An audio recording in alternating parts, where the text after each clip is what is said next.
The following podcast contains real reviews and the ridiculous reactions of two would-be oracles of the internet. The opinions expressed and presented are mere musings, so please humor their hijinks with a laugh and not by taking anything they say seriously. Seriously.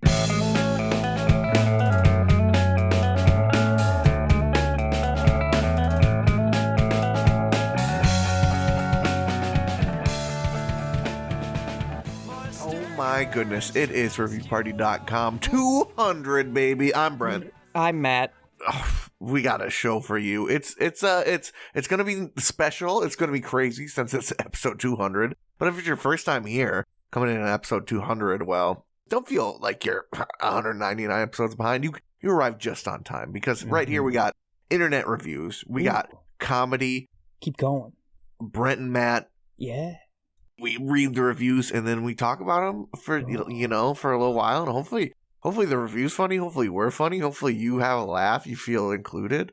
I don't know. Is that what a podcast is like, Matt? Did I forget anything? We're gonna try to be any of the following three: hot, sick, and nasty. If we hit tight, things are going really well. The commas in those are so important too.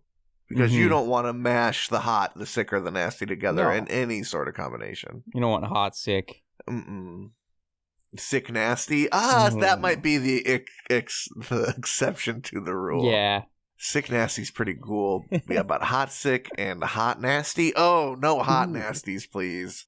Keep your hot nasties to yourself. But yeah, I think that covers it. I don't know. Matt, do you want to just kick it off?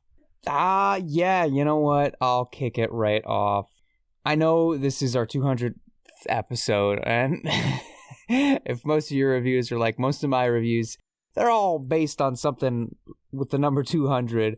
Really, we got real creative. But it's also going to be really big and crazy. I'm gonna break the schism, break the scheme. I'm gonna break hearts right now, and go with an Amazon review of a book. Has nothing to do with 200, but this is our style. For you new listeners on episode 200, This is something our style. This is a book. It is Shakespeare, Shifters of Verona number 2, The Taming of the Shrew. Wow. And I'm going to send you the cover right now. Yeah, for the new listeners, this new listener scarecrow we've made. We love a smutty book on Amazon, and the more out there, the concept, the better. And we were real into shifter romance books, as in like werewolves, werebears, were blanks. Not a lot of werehumans. I would like to, but it is tradition when you read Run of the Smut to have the non-smut review bringer to describe the cover. This is by Lily Cahill. She's top billing. God, oh my God, I'm really looking at it now. So besides the title and everything, it says The Taming of the Shrew in script. Behind that is a lady. She's on top of a man, and I guess what's most notable, what must be said, is she's choking this man. She is straddling him and choking him. He appears to be gasping for breath, perhaps breast as well. Maybe that comes later, but she's going in for the kiss. It's very erotic, right? I don't think she's trying to kill him. I think she's trying to. One of these people are shrews, and they're trying to be tamed. He doesn't have a shirt on. He's grabbing her knee. I really don't like his haircut, but she looks fantastic. Okay, but yeah, Shakespeare, Shifters of Rona. I'm realizing I might be reviewing this review might actually be for the Romeo and Juliet version, which is simply titled Star-Crossed. But there's a lot of the same imagery going on. We got shifters, and they are humping. The review luckily doesn't mention any of the actual book's content. But I'll just get to it. This is an Amazon review from Chloe. Titles their review, Maybe Shakespeare is Flattered in His Grave. And Chloe writes, "Oh my gosh, no. Haha. I bought this book because I couldn't believe the word Shakespeare was in a published title, and it was free. I was totally willing to be proven wrong about my judgment, but it's too much. I'm stopping at 70% after probably skipping 30 pages. As soon as I start seeing awkward euphemisms for genitalia, I skip. Life's too short. Shape-shifting in magic, done well, could have probably refreshed the story, but here it's just sprinkled on top of eroticized Shakespeare fanfic. Total sales gimmick instead of creative innovation. Well, author, you published a book, so good job, and maybe you'll do better next time. 1 star. What are all these shifter books that they're reading that are so fucking fantastic? I can't imagine there are any. What are these shifter romance books winning Pulitzer Prizes? Hang on. Maybe I'll change your mind. Will Romeo, scion of his bear shifter clan, has returned to Verona, Georgia to take over the Romero business and to continue the centuries-long feud raging between the Romeros and Carpathians. But when Will sneaks into a forbidden Carpathian masked ball, he collides with Jules Carpathian, and his life is changed in an instant. The only daughter to the Carpathian clan chief, Jules is Will's sworn enemy. But she's also the most beautiful woman he's ever seen, and he can't resist how he's drawn to her. It goes on and on. It sounds wonderful to me. I was glued to that. Does that sound fantastic? I mean, I don't know. You just... For Taming of the Shrew, Cat Francisco hates love. Love killed her friend, drove her mother away, and brought down a curse on her and her sister. So when a stranger comes to town and won't stop flirting with her, Cat, a powerful witch, isn't having it. Except true St. John is so annoyingly clever. She'd rather trade barbs with him than coo sweet nothings at anyone else.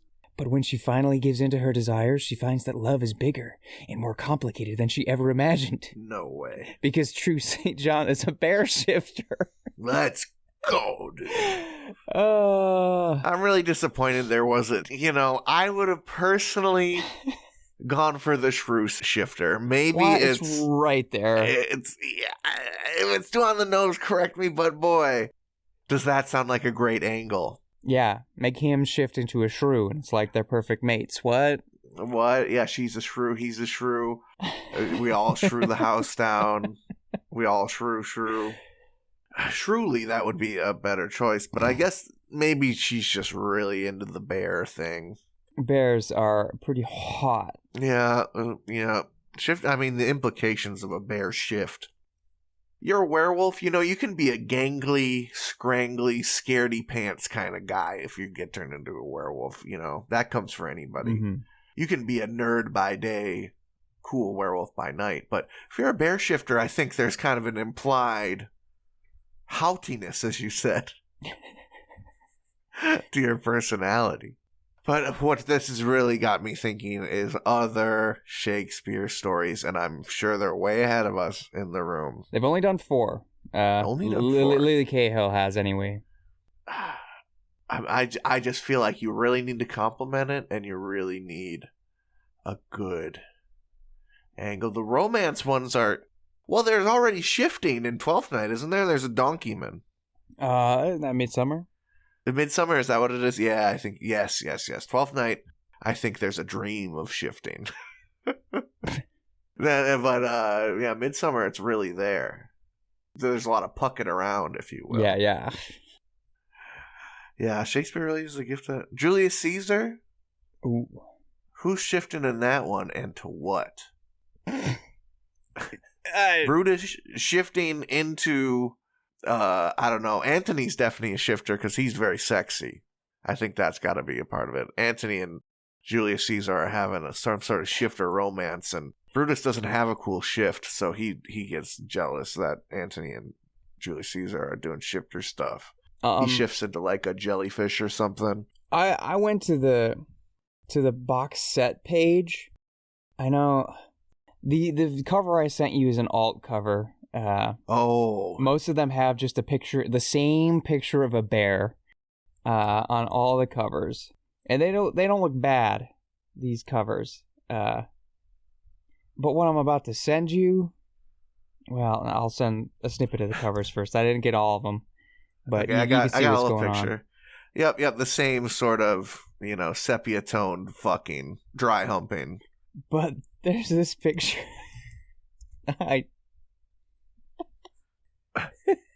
That's the least sexy bear I've ever seen. That's the most. That bear is nothing but quizzical. He's got a little smile on his face. That looks like a bear that would hang out with Winnie on the weekends, not, go trying to get some weird Georgia sex. This bear's battle. not going to mate with anybody. Anybody but a big pot of honey Do you and have a comfy couch. Do you have a 200 level review for us? Yeah. Sia Shifters of Verona. Now that we're all fuzzy.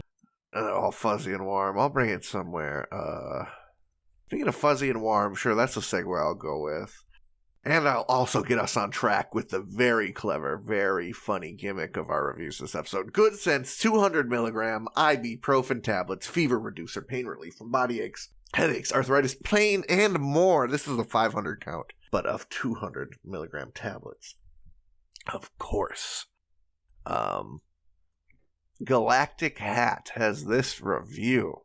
Good value for 500 tablets at 200 milligrams each. They write, it's a good idea for me to do a bit of stocking up as I'm not sure which way the world is turning, and I don't want to be stuck without the necessities if I don't have to be. A bit of foresight has had me purchasing in bulk just to be safe. This is great value. The tablets work perfectly, and the expiration date is 7/2024. No fuss, big bottle, which will be beneficial for me or my neighbors who may run out. Let's all help each other as we move forward.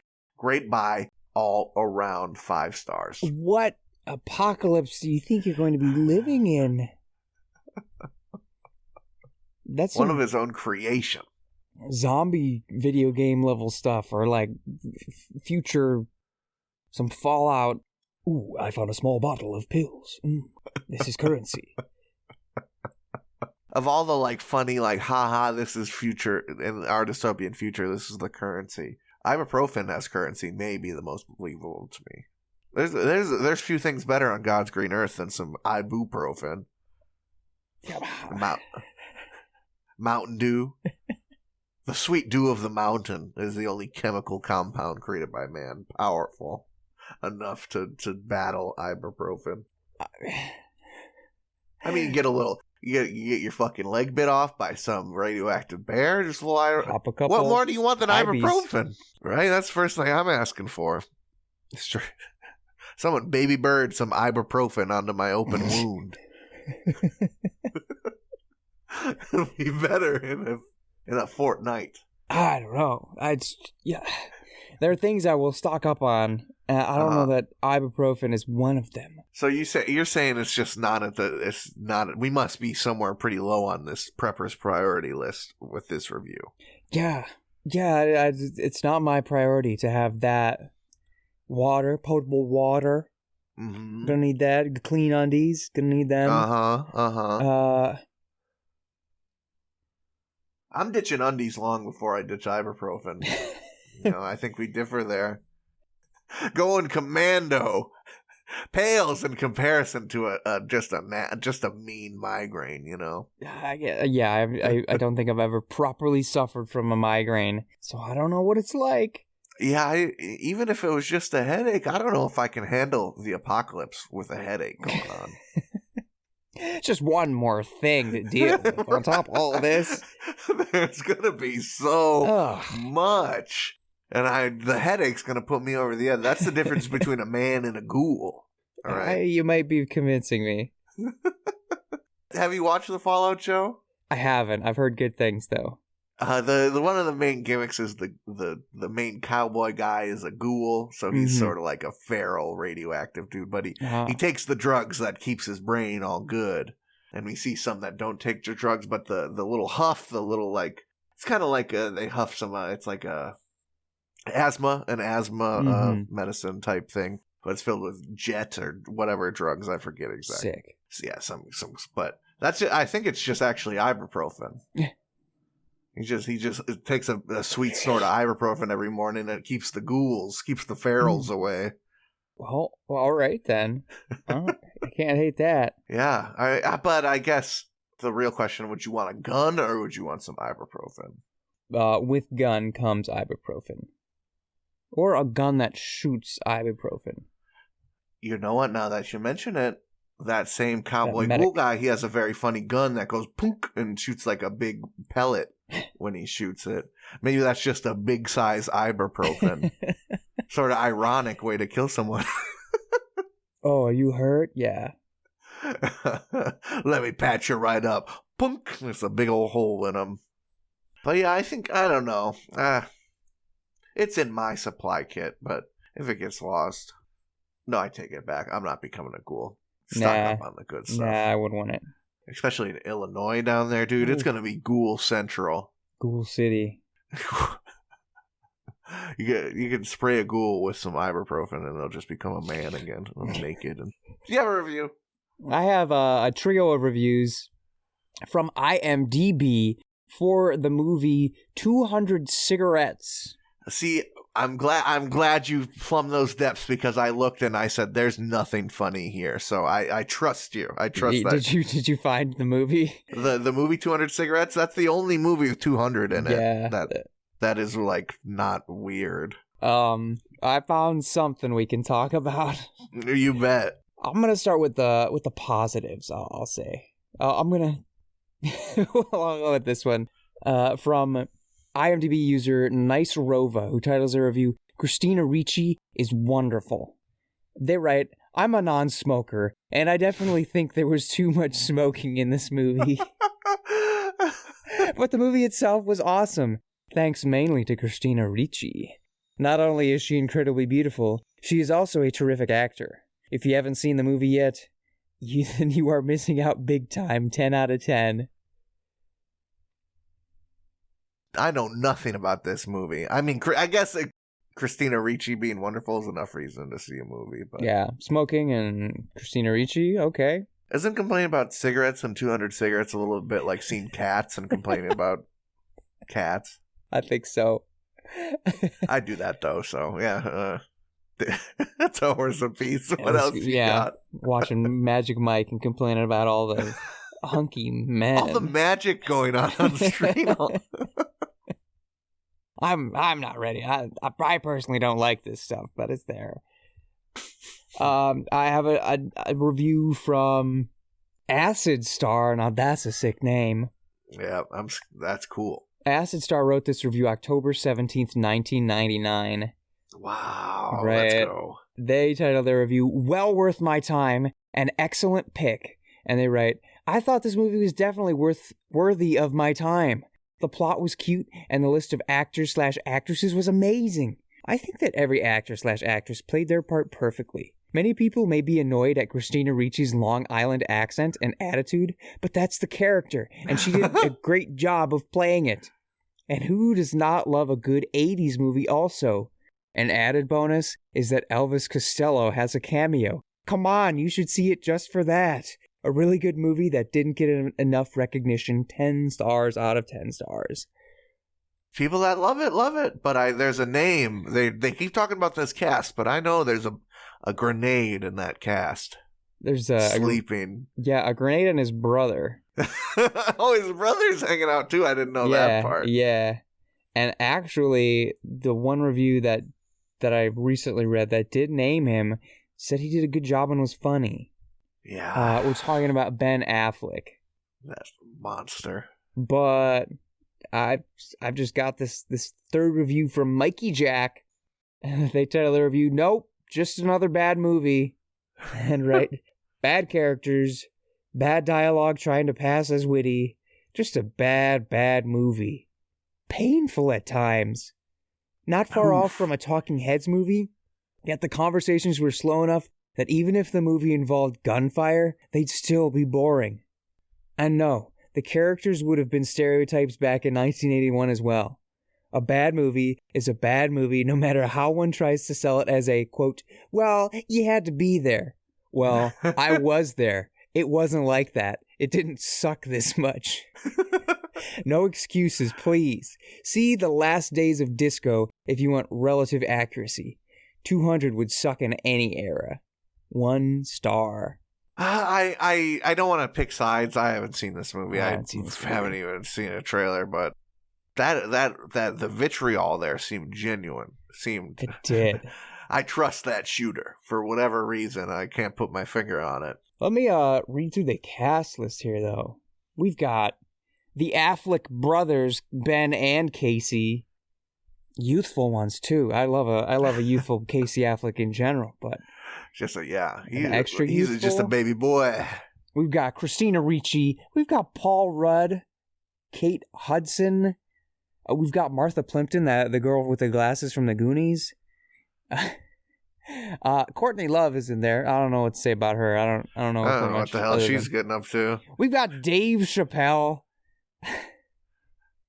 And Elvis Costello for whatever reason. The most intriguing to me is Paul Rudd. A 90s era Paul Rudd. Sign me up. It's got Josh Radnor in it. He was from that show that people watched and I didn't. Josh Radnor? He's the guy from How I Met Your Mother. No, people don't watch that show. People did. And I was like, okay, go for it. That's so much on, and you're watching How I Met Your Mother. This guy was who is this? He was tour guide in Not Another Teen Movie. He looks like a guy that's funny, but yeah, I ain't watching no damn How I Met Your Mother. I don't know, 200 cigarettes? Yeah, I was looking at that. I was like, well, there's no other movies that look like they even really exist besides this one. Yeah, I needed more attachment to, but the vitriol brought me there. I just needed to find that one. Yeah, I found the vitriol, and I needed to find the contrast, and right. It worked enough. Well, I think that's been about 200 seconds of content. I don't know. What's like the amount? Whatever amount of time would equal 200. That's the amount that this podcast is done, which means we need a break. Okay, see you in a second. Bye.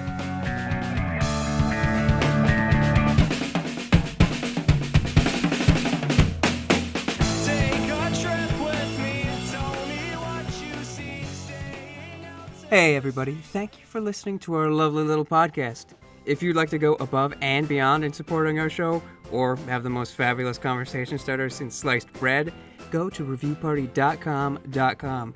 Click on shop and explore some fabulous t-shirt designs. Where's your favorite place to wear a t-shirt? On my body. Mine is at the store. That is a good place to wear a t-shirt. Reviewparty.com. Click shop. Why stop there? Don't stop now. Don't stop me now, because I'm buying a t-shirt. I'm buying a shirt. Ladies and gentlemen, welcome to the second half of the 200th episode. Go out and play Super Mario and the 1,000-Year Door. Hey, that's as good a recommend as anyone. That's a masterpiece. Yeah. That's just, I don't know. I'm thinking of numbers, apparently. What it's time for is a Precious Max, okay? Okay. I know. I see you, little scarecrow new listener. What is Precious Max? You're wondering to yourself as you twiddle your straw thumbs. Precious Max is the segment where we just get a big old stack of reviews and we pump away until we've lifted all of them off of our desk. It's all about that Max. I thought about doing something else, but no, it's 200. I should try and stick to the 200 theme. So I've got Google reviews for 200 cut rate liquors and grocers. Let me get specific on this. Let me figure out exactly where this place is. So it's a liquor store called 200. Yeah. It's in Chicago. How do you like that? Lots of alcoholics there. Probably does well. It's at 204 East 47th Street. I see. So it's on the 200 block. I understand. That's the gag. Yep. Here's a review from Zabora Funchess. Zabora writes, I've been going to this store ever since I was a kid. I'm 39 now. The same love and respect I've given Steve is the same in return, as well as Puddin' and Birdie. They don't play, and I just love them. They're always so nice. The entire store rocks. Mwah! 5 stars. You don't go through life and get a nickname like Puddin' or Birdie if you're not a nice person. You just don't. So it must be good. It must be a warm family-style liquor store. I hope she used kid as like, in the loose, like, oh yeah, a college kid. Mm-hmm. Right. Maybe you go in and get your Cheetos or something. Your Cheetos and your little firecracker whiskey. Here's a review from Gold Gillis. Gold simply writes, Google Gold Gillis, 5 stars. Bit of a con there, I think, but if you do Google Gold Gillis, you immediately get all the songs. Gold is on Spotify, on Apple Music, known for such songs as Reverse Cowgirl, Thick Thighs Save Lives, Back That Thang Up, and Ain't Right. I just my man has got to know that no rapper has made it through Google review. Just spreading the wealth. He's like a modern day Johnny Appleseed, just spreading it. Just a small little seed of hip hop music. I did go to his profile, and other times he does like actually write things and then ends with Google Gold Gillis. Not as much to say about this place, though. Yeah. But hey, he caught my intrigue. I was like, okay, I'll bite. Here's a review from Boris. Boris writes, if you have an old southern recipe for blackberry cobbler, if that recipe calls for a bit of that blackberry brandy, they have it here. 5 stars. I mean, that's a rather roundabout way to say they have blackberry brandy, but thanks. Must be a hard to find thing. Yeah, otherwise that's a very specific review. Like the person who's searching every liquor store's review to say, blackberry brandy, I got the pie, I got the blackberry cobbler. Man, what kind of... Do pies really be having that? I don't trust like that. Like I've made a Black Forest cake before, and it had just a touch of cherry liqueur. Okay. So you do the little... I guess that adds the fanciness, that adds the depth. You can at least say, this has got a little alcohol in it. Right, it's just for the... listen, are you drunk? Kids can't have the cake, it's just for adults. Ooh, it's got alcohol in it. Yeah, 2 pieces. Are you good to drive home? Yeah, I'm leaving, Sharon. Okay. I'll bring the Tupperware back. Here's a nice review from Shola Ola. Shola Ola writes, too many crackheads hanging around in the parking lot. It's close to the train station, so I suppose you can expect that. It's a small setting. You can generally find what you're looking for in a short period of time. 4 stars. I don't know. I guess a crackhead infestation is worth taking off just 1 star. Knock a star off, yeah. If you take into consideration that it's near the train station, they're doing the best they can. Despite the crackhead's good experience, 4 stars. I can respect that. I've got to go back to my Googling for this last review. It does remind me of when I lived in Chicago. That would be my same review of the 7-Eleven down the block from me. Oh, yeah, real, small, get everything you need real quick, in and out, fast service. A lot of crackheads outside though. 4 stars. Okay, yeah. I'm very glad this changes everything. I'll just read the review first. I don't know how I didn't see this person's profile name. This is a Google review from Y'all Know Day Day. Y'all Know Day Day writes, fun fact, this is a location where Dave Hollister shot one woman's man at. 5 stars. And at first I was like, does it mean someone was shot there? And that's a fun fact. But now I've Googled Dave Hollister, and these musicians are putting in their work. Dave Hollister is an American singer, just like Gold Gillis, who has a song called One Woman Man. So the music video must have been shot outside 200 Grocer and Liquor. I guess you gotta respect, monogamy even if it's outside a crackhead-infested liquor store in Chicago. Mm-hmm. That's something to be put on a pedestal and sung about. This man's got one. This man's going to a liquor store. There's crackheads there, but he still only wants one woman. It's not so tough, is it? This man doesn't care. You know, he shops in places where the people shop. All right, he's a man of the people. But still, he's only got time for one woman, and that's something we can all learn about, isn't it, folks? I'm taking the song too. Oh, you jamming right now? I'm jamming to it. Uh-oh, dude. You're gonna be a 200. You're gonna be going there. Ooh. You're gonna be taking selfies at all the corners, getting your Hennessy from the 200. Okay, it seems a little soft when he gets to the lyrics, but the intro's got nice some beat, huh? It's got some funky organ working. Oh, look at this! Look at this fella.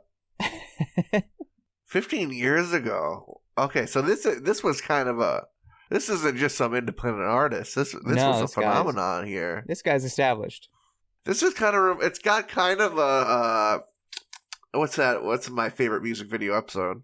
1,000 Miles. Oh, sure, by yeah. Vanessa Carlton vibe. Yeah. Except instead of playing piano on the back of a truck, he's just in the back of a nice car, looking around the inner city of Chicago here. Mm-hmm. Oh, there I see. I just paused exactly on the frame with Cut Rate Liquors in the background. I mean, it's famous. I guess if you're a Dave head and sort of a Chicago landmark aficionado, I guess it's a cool tidbit. I'm kind of just enjoying Dave's different jackets Dave's is rocking in this picture. That's really the momentous. Mm. Yeah, if you want to see a man rock several different nice leather jackets, look up Dave Hollister, One Woman Man. Yeah. Fun. Oh, I see. I think they may be shopping. They're in some sort of corner store. Could that be Dave? Could that be Dave? Oh, Dave is wearing a white hat. You people have to see this. Look, Dave Hollister, One Woman Man. Truly amazing stuff. We got anything else about this? Nope, that's it. Groundbreaking. All right. Actually, Matt. Yeah. I know I said there is no other movies worth getting reviews with 200 in the title. I found some absolute trash for us to enjoy from IMDb. 200 Degrees. It's a 2017 movie. This first review goes over the plot pretty well. Yeah, I got 2 reviews. Let's see if we'll get to the second one. It's a little weirder, but Darius Langhoff writes, I like minimalist motion pictures. This appears to be one of such kind. One man, one room, a few other voices. A man, a broker, is locked up in an oven for an unknown reason. God. But a menacing voice demands from him $1 million, lest he become an overcooked tart. He does not have the sum, but he is given time to find and transfer it. The man is not incommunicado. He has a phone and can call whoever he wants, which includes his brother, a cop, his mother, his business partners. What strikes the viewer during his phone talks is the tone of voice of the interlocutors. Interlocutors. This is a big one. Interlocutors. This sounds like a Beetleborg type villain. Strangely detached and disinterested, although help is offered. All hinged on what and how would be constructed on the basis of a not too original premise. Devilish, disembodied voice taxing the trapped anti-hero. Foreboding music created some tension and mysterious atmosphere. Unluckily, about 45 minutes into the movie, the script runs out of ideas and sees no direction where it should go. The phone exchanges become sillier and sillier, and even the voice veers from one of substantial comment to another. I guess the ending halfway through the film, the hero's family has arranged that whole ordeal for him, and I was wishing I would be proved wrong, then this might be something not quite worthless. But I was right, and there the laughable closing coda disintegrates whatever value was presented earlier. However, there is a nice little twist at the end. Don't swindle a swindler. 3 out of 10 stars. It sounds intriguing. I'll give it that. You could, I mean, yeah, you get to see Eric Balfour. He's kind of a handsome guy, hanging out in an oven.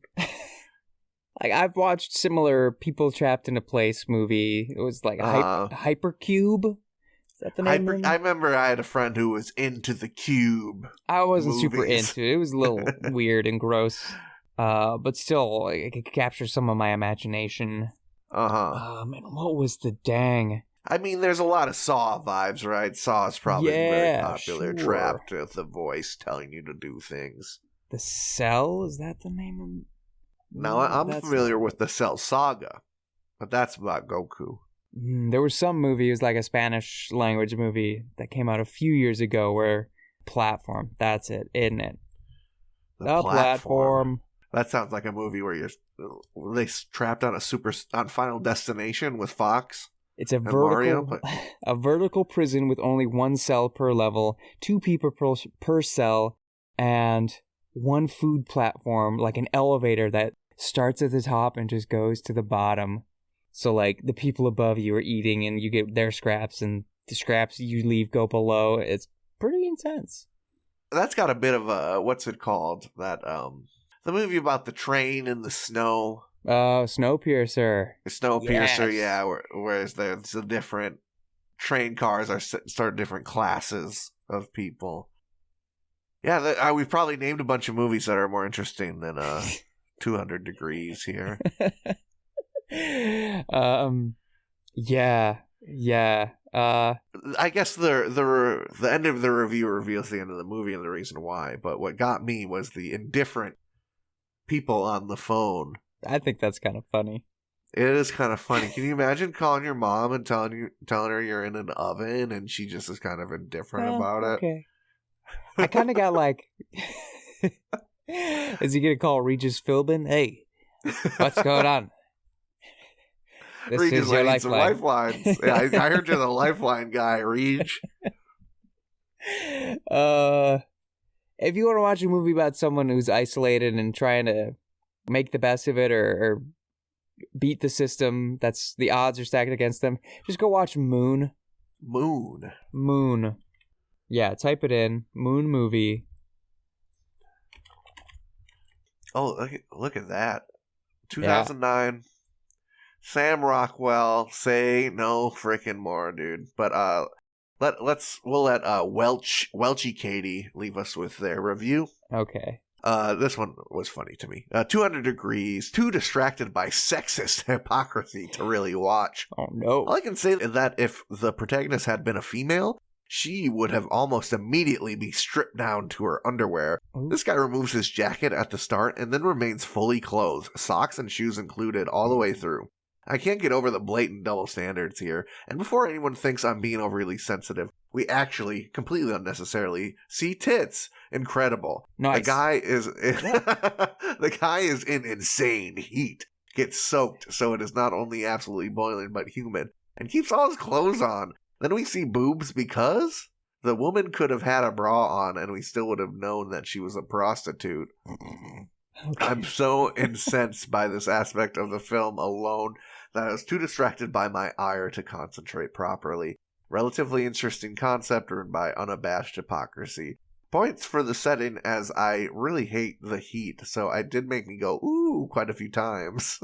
Of course, followed by, what absolute cretin wouldn't take some of their clothes off? Oh yeah, someone who's not being objectified, 3 stars. I've just gone to the IMDb page, the Parents Guide.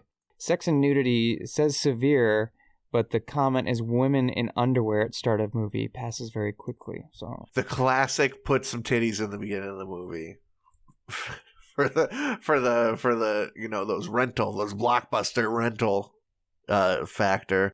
But yeah, I mean, you got Eric Balfour in an oven and you're not taking his shirt off. That is wild, right? Maybe that's in his contract. Yeah, just like Rock Can't Lose a Fight. That one's my favorite. Do you got a review to finish off this 200 here? Yeah, one of them is for another food mart, so I think I'm going to change the flavor. and do this review for the 200 apartment complex in the city of Jackson in the state of Michigan. Sounds very like a very dystopian, capitalist dystopia name for an apartment complex, doesn't it? Yeah. It's either like the 200 last people on Earth, or like 200 elite people can only live here, and if like too many people live there, some die, something like that. Anyway, we have a review from Kristen Ewers. Kristen writes, in all caps, "The property manager needs an attitude adjustment. I have never seen someone with such a power trip. It's Jackson, Michigan, for crying out loud." 1 star.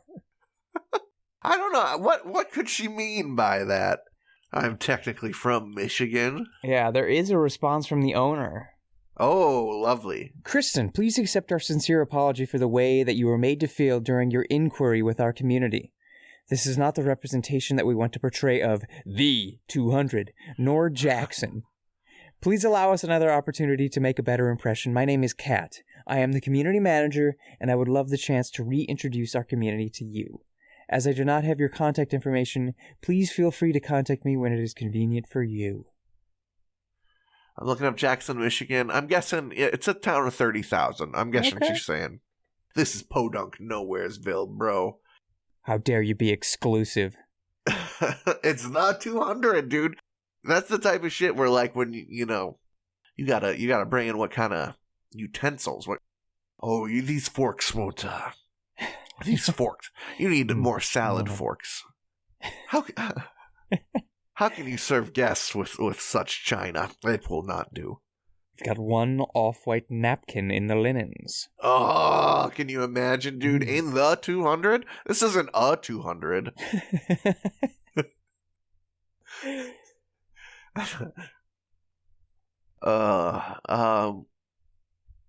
Yeah, I mean, I can't really.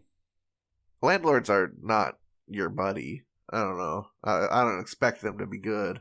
Yeah, it's not necessarily their job to let everybody in. I don't know. What can I learn about Kristen Ewers from the rest of her reviews? Yeah, right. There's not a lot to go on about this situation. So we have just a handful of other reviews from Kristen here. I'll just read snippets. A Texas Roadhouse review. She starts off her review, 1 star because no stars is not an option. Classic. Yep. Haven't heard that one before. So you think we got a classic Karen on our hands here? Well, I'm continuing to read this Texas Roadhouse review. "The manager on the evening of Veterans Day was rude and absolutely disrespectful to a veteran in front of several guests, telling him that he was nothing special on Veterans Day. Ma'am, because of him and other men and women, you are able to continue living in a free country while being a Karen." So Kristen is a Karen caller-outer. Sure. It seems. A projectionist, if you will. Maybe. Working at the movie theaters on the weekends. Yeah. With the projector. Kristen also writes a review for the Mirakai Heron Lash Bar, which starts out, "I contemplated writing a review, but here it is." Like, what? What? So, the word she's looking for is so. And or so would be so great there, wouldn't they? Yeah. I thought you meant replace the entire sentence with so, and then carrying on to the review. That would work even better. That's even better, too. Because we can see the review is here. Here it is. I can see it. You don't need to say here it is. You're absolutely right. I came in a while ago to receive lash extensions. This lady ain't got no lashes, and she gets mad when, I don't know, veterans aren't respected. Well, I'd like to think there was a lot more going on unmentioned there.